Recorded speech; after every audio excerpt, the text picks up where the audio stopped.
Olá, pessoal do YouTube, da Web Rádio Santo Antônio.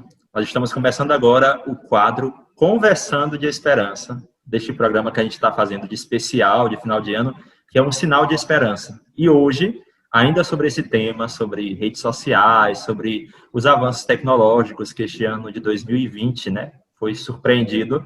Nós, inclusive, chegamos a falar que o futuro foi antecipado, com esse ano de 2020, com tantas coisas novas que aconteceram por conta da pandemia, por conta deste novo jeito que fomos criando de comunicar e não ficar distante dos outros. E hoje a gente recebe aqui esse nosso grande irmão, que eu queria que logo de início ele se apresentasse para você que está aqui nos acompanhando.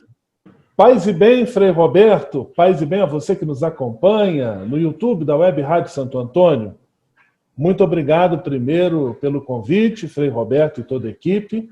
É uma alegria estarmos aqui, especialmente numa data tão especial, quando estamos às portas do Natal do Senhor, já no finalzinho do tempo do Advento, quando celebramos a vinda de Deus ao nosso encontro em forma de uma criança que nos enche de esperança. Jesus Cristo é a nossa esperança.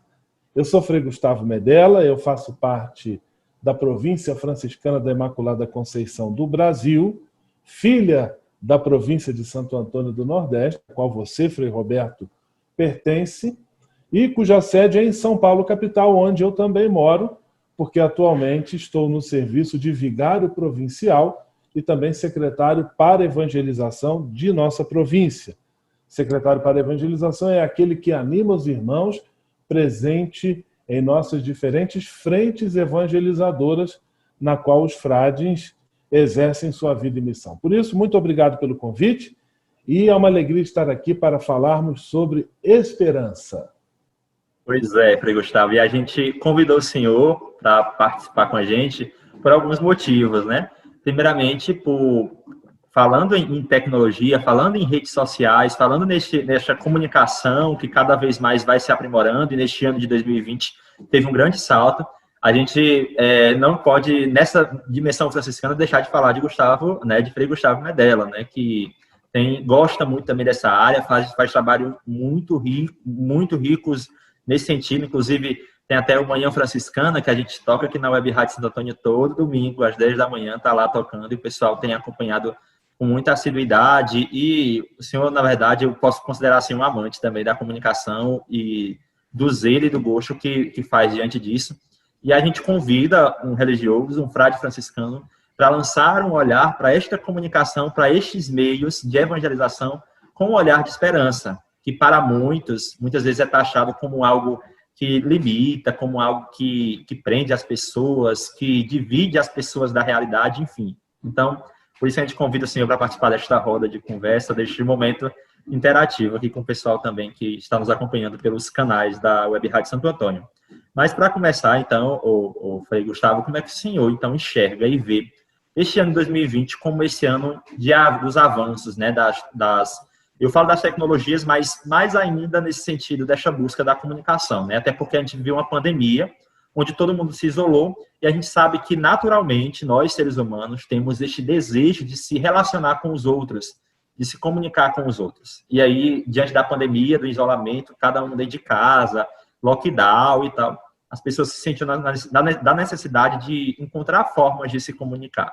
Como é que o senhor vê este ano 2020 a partir destas comunicações que foram aparecendo novas, que foram se refazendo as que já existiam, enfim? Inclusive essa, por exemplo, o que é que o senhor pode nos falar sobre isso? Frei Roberto, conforme você mesmo disse na introdução dessa nossa conversa, com a pandemia do novo coronavírus, o futuro se adianta ou se coloca à nossa frente quase que de supetão, de uma hora para outra, meio sem pedir licença. E aí, diante desse impacto inicial, de uma realidade que se impõe, justamente vamos tentando fazer uso da nossa criatividade, da nossa inteligência, dos meios também que o engenho humano, junto com a graça de Deus, colocaram à nossa disposição. E aí acho que apareceu de forma muito clara e nítida a importância desses meios de comunicação, ou dessas possibilidades de comunicação oferecidas pelos avanços tecnológicos, especialmente pelo advento, pela consolidação da internet.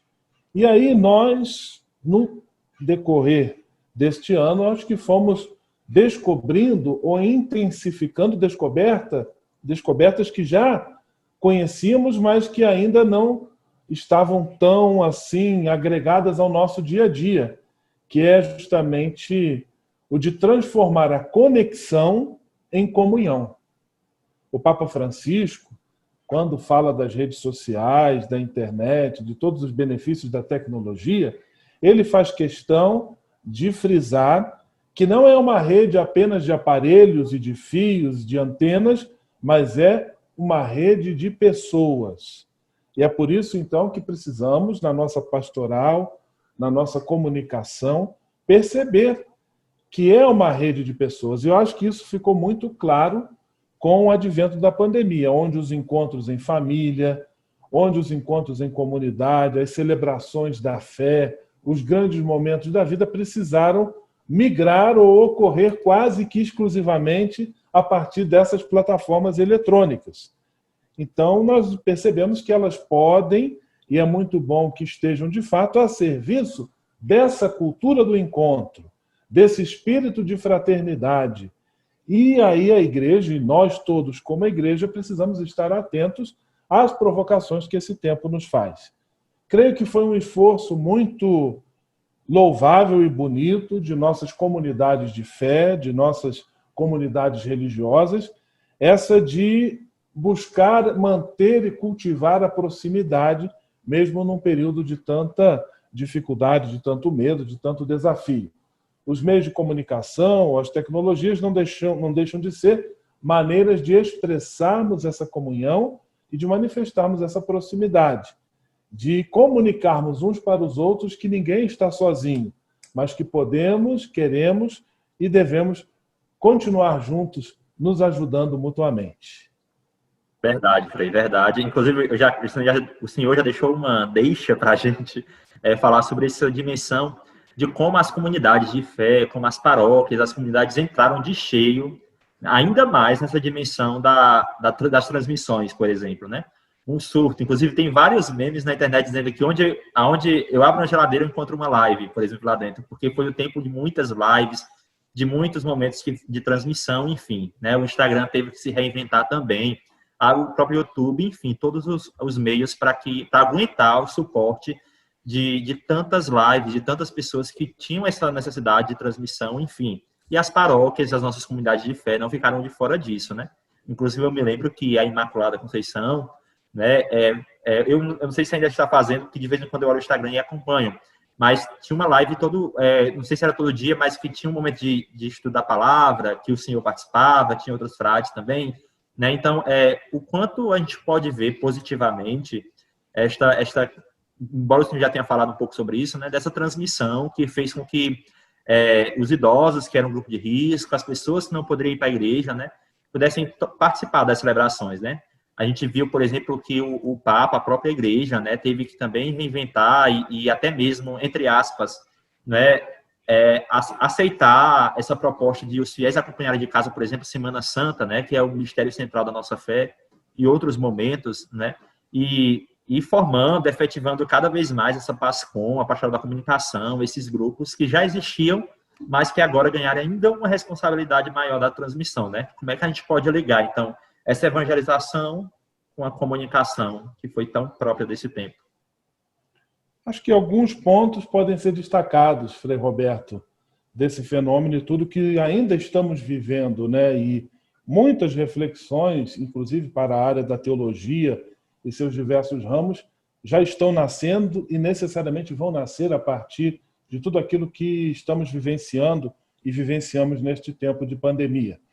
Acho que um primeiro ponto seria justamente esse reforço ou esta, novamente, tomada de consciência acerca da importância e da centralidade daquilo que chamamos de igreja doméstica. A igreja que se constrói nas casas, onde temos as nossas relações mais imediatas com as pessoas mais próximas que dividem conosco o seu teto. De repente, precisamos deslocar do templo, que é um lugar importante, simbólico, central do cultivo da experiência com Deus, mas perceber que nossa casa também pode e deve ser um templo, um lugar onde eu encontro Deus no meu cotidiano. E aí nós percebemos gestos muito bonitos de famílias que se prepararam para celebrar os grandes momentos da Semana Santa, que tinham seu momento de encontro dominical também, animados pela palavra de Deus. Isso é uma grande riqueza. O outro, justamente, você já mencionou, foi esse empenho fora do comum das nossas comunidades e, de modo muito especial, da nossa juventude, em se aprimorar no conhecimento técnico e na possibilidade de levar aquilo que era o mistério celebrado para dentro da casa e da vida das pessoas. Então, nós fomos percebendo, de fato, um aprimoramento nas transmissões. Primeiro começava, de repente, aquela missa meio improvisada, cujo som nós não conseguimos compreender bem. Aí o pessoal foi percebendo que precisaria aprimorar um pouco. Aí já não era mais só uma câmera, mas duas. Já arrumaram um jeito de ligar a saída do som na câmera ou no celular para que aquilo que fosse dito na igreja fosse compreensivo. Quantos convites, Frei Roberto, você não recebeu nesse período? Inscreva-se no YouTube da minha paróquia, que precisa chegar aos 1000 participantes para podermos fazer a nossa transmissão ao vivo. Tudo isso fruto de um movimento, então, muito bonito de busca de aprimoramento, de qualificação, que, na minha opinião, não tem volta. É claro que nós já percebemos uma volta ainda que bem controlada das atividades presenciais. No entanto, tenho bem claro que esse retorno àquilo que é presencial e é muito importante não vai significar o fim ou uma ruptura nesse processo bonito, mas também desafiante de aprimoramento aí da nossa comunicação e da nossa presença aí nos meios eletrônicos. Inclusive, eu até ia falar isso para o senhor, né? Que eu acredito que é algo que vai continuar, né? Tem paróquias que fizeram não só um investimento financeiro na compra dos equipamentos, mas também um investimento até mesmo de como transmitir o povo, de como conversar com o povo de Deus. A gente conhece padres, por exemplo, que criaram programas, criaram momentos de perguntas e respostas. Enfim, todo mundo foi se aperfeiçoando, né? Também eu acho que não é uma coisa que mesmo depois que essa pandemia for de fato controlada, é algo, eu creio que não vai passar, né? As paróquias vão continuar fazendo esse trabalho de chegar, porque também alcançou muitas pessoas, né? Eu acho que esse tempo, por exemplo, aqui nós moramos em Salvador, temos um convento histórico, onde a gente tem um perfil no Instagram e a gente fazia a transmissão das missas pelo Instagram.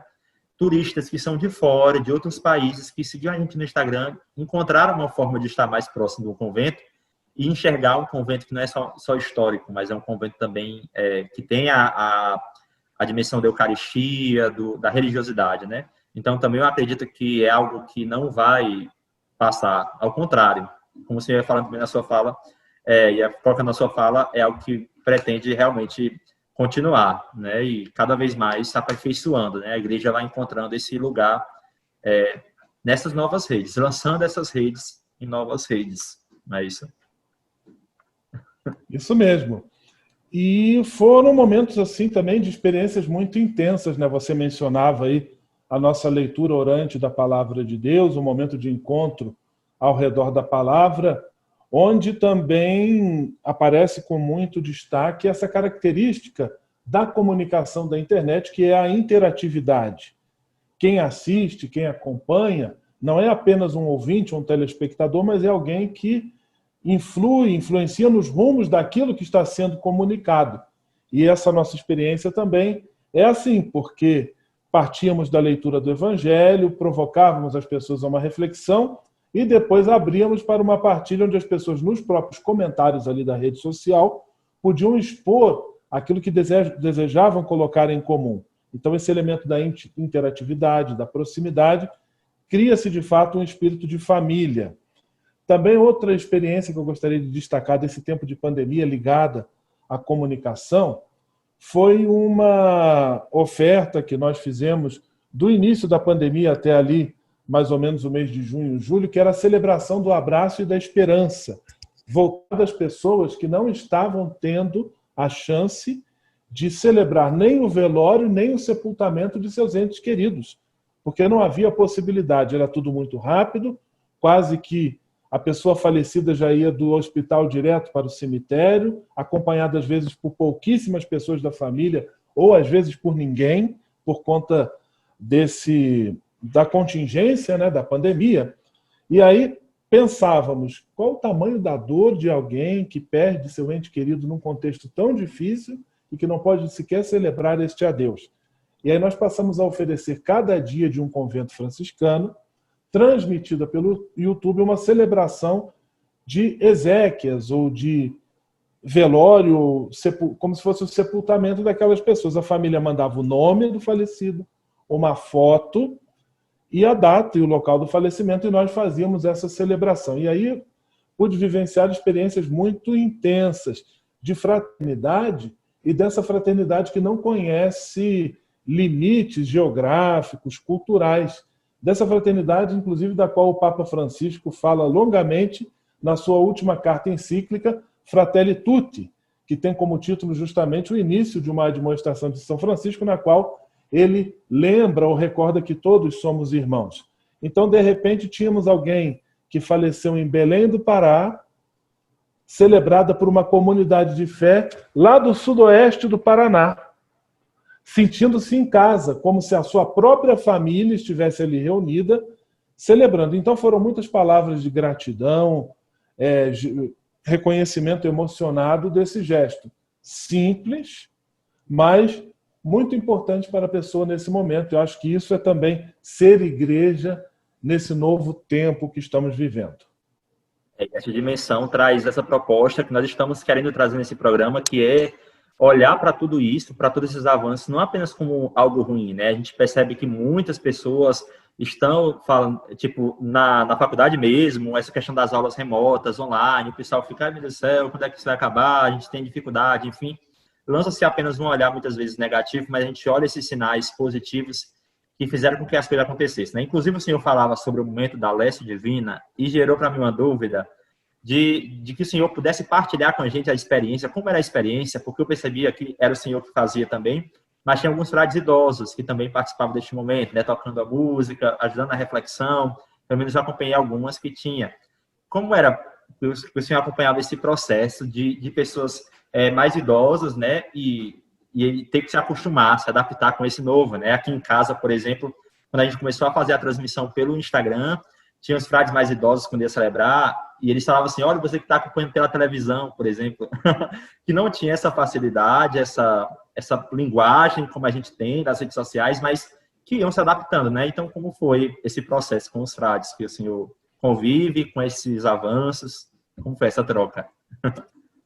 Essa é a nossa experiência, que até, inclusive, continua ainda. Fizemos a nossa novena de Natal, inclusive lá junto na nossa leitura orante. Também foi um bonito exercício de fraternidade. Quem participa sou eu, o nosso guardião, Frei Raimundo Justiniano.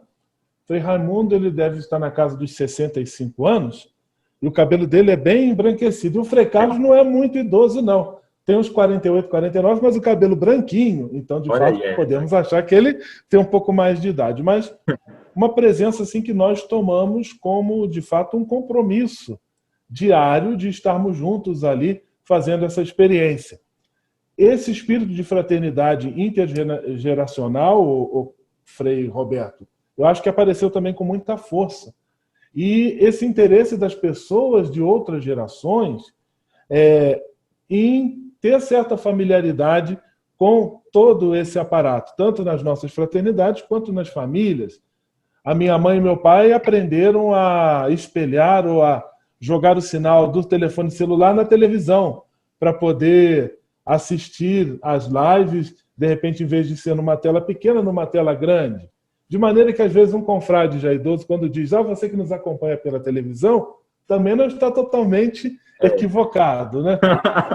Fizemos um encontro também, essa história acho que é bastante interessante, um encontro provincial via de videoconferência, com o envolvimento de muitos frades. E, participando desse encontro, tínhamos o nosso Frei Cássio Vieira de Lima, que tem 99 anos e uma lucidez invejável, o interesse de participar de tudo aquilo que é reflexão, que diz da atualidade, uma pessoa admirável que mora em Curitiba. E pedimos a ele para dar a bênção final do nosso encontro, e ele, mais ou menos desse mesmo modo como você acenou e disse: a você que nos acompanha em todo o Brasil, receba agora a nossa bênção. Eu acho que tudo isso são sinais assim de muita esperança e de como nós temos, de fato, caminhos para buscar um encontro, a união, um diálogo, onde todo mundo sai ganhando. Isso é muito bonito, assim. Também eu percebi, por exemplo, a minha avó, né, quando eu ia comunicar com ela, ela já sabia atender o WhatsApp. Enfim, foi assim, veio para todo mundo também, todo mundo tinha oportunidade. Enfim, e a gente percebe, né, Frei, que inclusive eu acho um dos pontos mais positivos e de esperança mesmo dessas redes, desses avanços, foi essa dimensão de aproximar mesmo. A gente percebia pessoas que estavam, por exemplo, nos hospitais e faziam uma videochamada e meio que estreitava, né? Depois, os grupos que se encontram geralmente presencial, não podendo, fazendo esses momentos online, né? Então, esse distanciamento que foi quebrado, né? E que fala muito disso de nós, da fraternidade. O senhor falava da Fraternitude, que o Papa lançou em outubro, né? E diante disso e de outros temas, como lançar um olhar de esperança sobre estes novos meios, sobre essas redes sociais que só vêm avançando a cada dia, né? Como lançar um olhar de esperança sobre tudo isso? Eu acho que devemos ser movidos à esperança.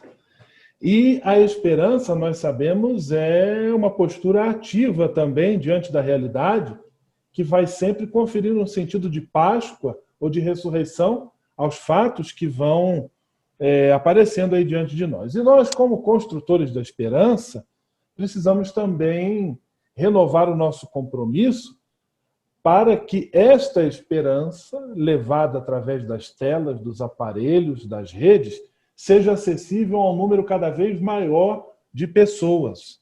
Ao mesmo tempo que nos deixa contentes toda essa interação, também nos deixa muito inquietos, por exemplo, a dificuldade das crianças e jovens de periferia, que, por exemplo, em relação ao ano escolar, tiveram a sua experiência muito prejudicada, às vezes por dificuldade de acesso à internet ou por falta de acesso aos aparelhos, às vezes uma casa de família que tem um celular de cartão ainda, com aquele pacote de internet muito restrito. Então, o que nós podemos fazer, o que está ao nosso alcance, enquanto cristãos, enquanto cidadãos, de criar, de propor, de cobrar, de construir para que muitos, e quiçá todos, tenham acesso aos benefícios que a tecnologia oferece a nós. Então, esse olhar de esperança é um olhar que nos impulsiona, mas que nos provoca a não irmos para frente sozinhos, mas levarmos ou trazermos juntos conosco o maior número possível de irmãos e irmãs. E a gente percebe, o senhor citou, agora falou um ponto muito especial, muito importante, que é essa dimensão de que, ao mesmo tempo que essa comunicação veio, nem todos tiveram acesso delas e tiveram que também viver em suas realidades, dificuldade mesmo, se privando, mais uma vez, sendo privadas destes momentos, né? Como realmente a educação remota, todo esse movimento, né? E a gente realmente, diante desta mensagem da esperança que a gente busca pensar e olhar, a gente também não tem como esquecer dessas pessoas, né? Inclusive, talvez, Frei, como a gente gosta muito desta comunicação, desses novos meios que vão surgindo e como a gente gosta de desbravar, seria um momento também da gente conversar mais e ver a necessidade desta comunicação que não é privada, né? Mas que ela chega a todos, né? Que ela realmente não chegue a só um grupo, né? Então, eu acho que é necessário, da nossa parte, também do governo, de quem está à frente, se preocupar cada vez mais com esta comunicação, que ela não seja privatizada, mas ela seja comum a tantas pessoas que moram na periferia, seja para todos, né? Seja bem democrática mesmo. Embora a gente sabe que todo mundo hoje tem o celular na mão e tal, mas não é bem assim quando se fala em acesso à internet, em acesso à qualidade nesse sentido. Então, eu acho que a gente pode até conversar já no finalzinho dessa nossa conversa, dessa nossa entrevista, sobre isso, né? Sobre essa comunicação que não pode ser privada. E este ano de 2020 veio mostrar isso. Todo mundo tem que ter acesso, para que a gente possa estar cada vez mais perto e conectado. Passos bem concretos e imediatos que podemos dar a partir de nossas comunidades de fé. Quem sabe a pastoral da comunicação de uma paróquia ou de uma comunidade fazer uma pesquisa.